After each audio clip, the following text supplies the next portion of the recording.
Mina olen Liisa Nurme, kirjanduse, kunsti ja looduse sõber. Oma südames pole keegi looduse vaenlane, aga ometi küsitakse, et mis see minu asi on. Kunstnikuna vastan sellele kunsti läbi.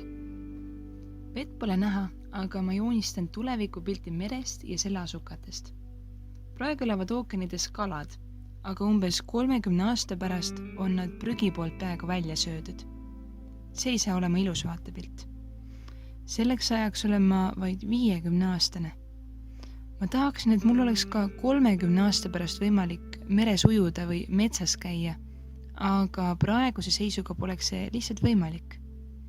Tahaksin tulevikku ja sellepärast üritangi juba täna midagi ära teha, alustades tarbimise vähendamisest ja prügi koristamisest.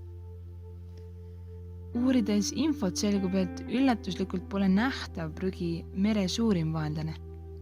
Selleks on hoopis kemikaalid, mille vette sattumine soodustab veekogude kinnikasvamist, reostust ja ökosüsteemide hävimist, viies lõpuks tohutute massväljasuremisteni. Tööstusliku reostuse kõrval võib ainuüksi ühe suitsukoni sattumine merre rikkuda kuni 1000 liitrit vett. Aga palju on maha visatud konisid, lõputult. Kirjandussõbrana olen ma ka ulmefänn. Minu suurim õudusunenägu oleks ärgata tundmatuseni muutunud inimeste poolt ära rikutud planeedil.